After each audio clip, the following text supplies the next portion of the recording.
Hello everyone and welcome back to the channel Godless Recovery. Today I've decided to do something a little bit different than what I've been doing thus far and focus on a topic that I'm more ambivalent about than some of the other pieces that I've gone through up to this point. Whether you like or dislike Dr. Peterson, he has certainly evoked a lot of passionate response, both positive and negative, throughout the atheist and skeptic community with regards to his approach on a number of different topics, both social, political, and religious. Because of this, I thought it would be interesting to tackle a position that Peterson takes that is not necessarily popular within the non-believing community, and try and provide it with a fair and reasonable defense. Now, regardless of where you stand on Dr. Peterson, the discourse around him seems to be rather extreme, particularly when it comes to those who are speaking out in defense of his positions. I can think of no other public figure who has developed such a messianic following. Generally speaking, if you make something that is critical of the man, the response to that is always you're taking him out of context, you don't understand what he's saying, or yeah, that's pretty much the only two that you see on a regular basis over and over again. You don't understand him, or you're taking him out of context. Or you don't understand him, or you're taking him out of context, regardless of the validity of the criticisms directed towards him. Now, I personally don't dislike Jordan Peterson as much as many of my fellow non-believers seem to. And I do think that some of the issues that he approaches should not be disregarded lightly. However, most of those who speak out in defense of Peterson's positions seem to do so in a very childish and combative way. My goal with this video is not to be a sycophant for Peterson or his supporters, but at the same time to provide a defense for one of the positions that he holds that I feel is being provided without rancor or any type of animosity towards those who disagree with the position that I take in this video.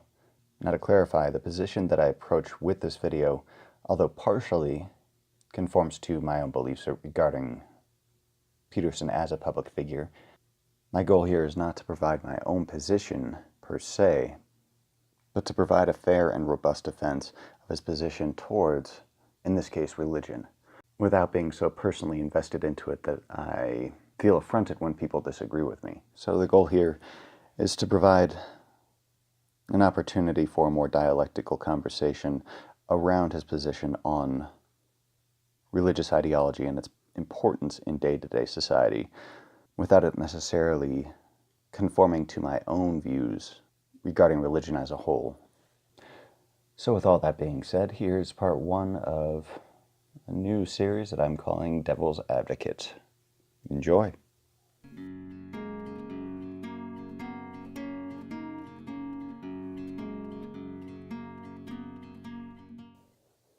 Jordan Peterson is a Canadian psychologist who in 2016 gained widespread public attention after a series of YouTube videos wherein he discusses his opposition to Bill C-16, an amendment to the Canadian Human Rights Code expanding its scope to include gender identity and expression.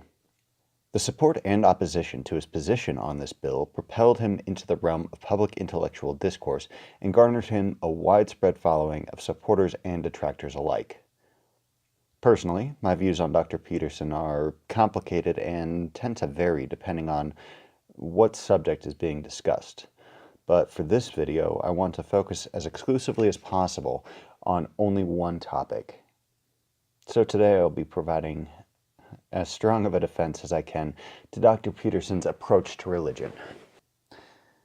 Now, before I begin, I think it's important to touch on my own history to understand the context from which I'm approaching this topic. I'm a recovering alcoholic, coming up on 4 years sober.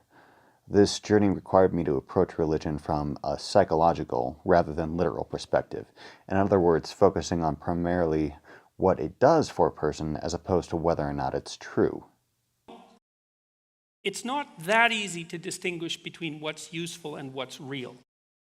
So I think that that distinction can be made, but it's a lot more difficult than people generally think. Anyway, When I first came across Peterson, his history of clinical examination of the psychology of addiction was far more interesting than any of his politics were, at least to me personally. That's highly debatable. Actually, one of the it's things absolutely true because there's never been a secular humanist government on the planet. I don't know. I think the Soviets were pretty secular No, humanists. Then, I know with all due apologies, you do not know the first thing about what secular humanism is. You should read the Secular Humanist Manifestos, because what happened in Russia, in communist countries, was an institution of a religious-like structure centered around an individual and forced atheism, none of which is consistent with humanism. Yeah, that crap. Because so many years of his courses are available to view online, there is a plethora of material to look at, most of which centers around the topics combined in his 1999 book, Maps of Meaning, a tome focused on how we, individually and collectively, construct meaning in our lives and the central doctrines of our society. Much of this examination of meaning centers around the mythologies and narratives we have historically used to carry forward meaning, or as Peterson may say, truth, in our individual lives and collective communities. This approach to religious texts as mythology, as well as a sincere receptivity towards mysticism and spiritual experiences as foundational to a person's perspective on the world around them, can be seen consistently throughout his work and speeches. It is this approach to religion that understandably raises a skeptic eye among many who consider themselves to be atheist, agnostic, or just generally skeptical of religion. And his own comments on the matter often compound this concern even further. Demonstrate to me any benefit. Oh, you'd lose art and poetry and drama and narrative and story. Are there no godless artists and poets? Well, there are artists and poets who think they're godless. So we might have crossed over into a problem area because no doubt. I can't draw for crap, although I do draw during the show. But one of the individuals who came to the show the other night handed me something that she had spent a great deal of time drawing. She's a wonderful artist. I'm very grateful to get it. And, while I pretend to read minds on stage, I constantly acknowledge that I can't actually read minds. So I can't tell you whether or not she actually believes in a God, but I can tell you that I actually don't believe in a God, and I could write But you act poetry. like you do. Huh? But you act like you do. That's why you didn't I want to throw act poor like- Sam off the stage. No, now you're making a claim. Okay, so I'm telling you I don't believe there's a God, and Yeah. your response to that is, I really do, because I have a moral sense. But my moral sense is utterly without any appeal to a God, Explicitly. or implicitly. Yeah, not the best. Although there are a number of things that one can be critical of Peterson for, this is one area where I believe he deserves more credit than he's given. And to clarify why, I think a few statistics are in order. These first come from a Pew survey that was taken in December of 2017, showing that 90% of Americans believe in a higher power of one form or another. 56% of people profess a faith in the God of the Bible, Yahweh, the biblical God that tends to be most prevalent inside of American society. Only 10% of Americans profess no belief in any higher power. Additionally, another survey from Pew from April of 2017 shows that 3/4 of Christians view the Bible as the Word of God. 39% believe it should be taken literally, and only 18% of Christians view it as a book written by men. So the good news is that religiosity and biblical literalism are on the decline. Unfortunately, the bad news is that the percentage of those who hold a literal biblical worldview is still astonishingly high in the United States. This reality regarding American demographics made Peterson, then and now, seem like a breath of fresh air compared to other figures in apologetics such as Dr. Craig, Lee Strobel, or their fundamentalist counterparts like Ken Ham or Kent Hovind. He's become a popular middle ground between the apologetics of evangelicals and the quote-unquote new atheism of Dawkins, Dillahunty, Harris, and Dennett. Dr. Peterson has gained support from believers and non-believers alike, as well as a wide variety of detractors, most of whom I genuinely appreciate as critics and opponents of his work. Like peanut butter off Josh's nipples! It's okay. I don't want to lick peanut butter off Josh's nipples! We'll make it go away. But he's making me! It's okay. He's making. We'll make it stop. So now, going back to where I began this, as a man for whom the search for meaning and adherence to quasi-religious doctrines such as rigorous honesty and consistent self-reflection were critical to achieving and maintaining my sobriety, yet also being a person who holds no belief in any kind of God, Peterson's approach to religion spoke pretty profoundly to my own search for meaning. It also seems to be touching a wide array of people and compelling them to approach religion in a more meaningful and less literal way. Although it may not be as positive as an eventual dissipation of religion, it is a positive move away from the traditional dogmatism of biblical literalism still so prevalent, particularly in the United States. Additionally, it's giving many people the meaning that has traditionally come most frequently through religious institutions. The fact is, for better or worse, many people find fulfillment and community through their religion, meaning an opportunity for reflection through the traditions and rituals of their faith community.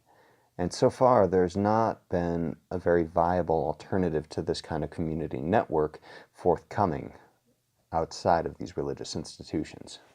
Thus, we're seeing many people disillusioned with their faith falling into all sorts of equally or more absurd collectives to fill the void left behind. Everything from chakras and crystal healing to New Age woo to identitarian tribalism that's focused on race, sex, or gender. With or without a God, people will seek out a higher purpose. Peterson's approach to religion gives many a bridge to cross away from the Bible as factual, while still keeping it and other religious mythologies as meaningful. And for many people, myself included, meaning is a critical aspect to keep oneself going in spite of the past or present. I know that had I not been able to find meaning in my own life, I would not be alive at this point.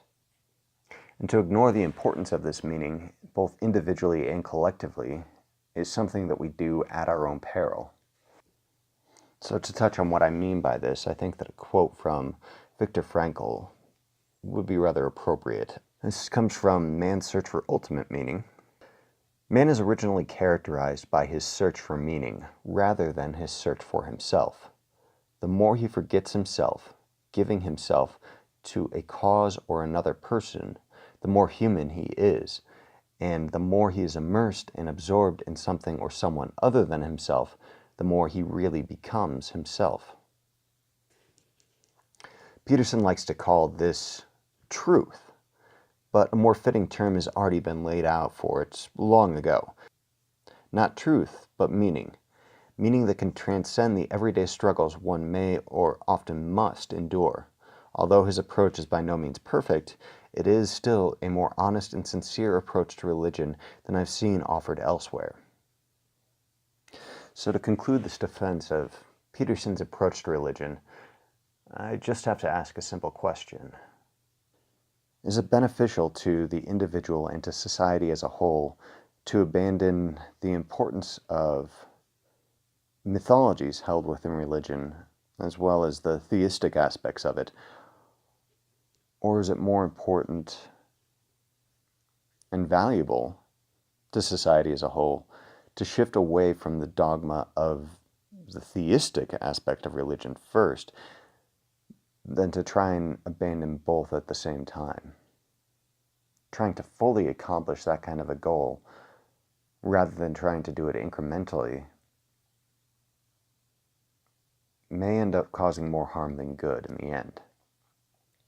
Because the fact remains that whether or not religion exists in its current form, whether or not people believe in God, they're always going to try and seek out meaning to their own lives and the universe around them.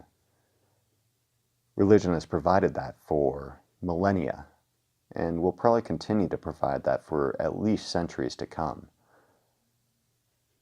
And as long as it provides value and benefit to individuals inside of our society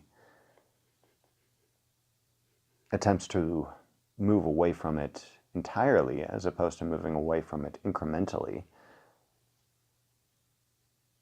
are often, if not always, going to result in people trying to fill that void with other sources of meaning that may often be more detrimental than the religions that they're moving away from. So with that, I'll conclude this first episode of Devil's Advocate. Thank you all for watching, and until next time, this is Aaron from Godless Recovery, wishing you a fine farewell.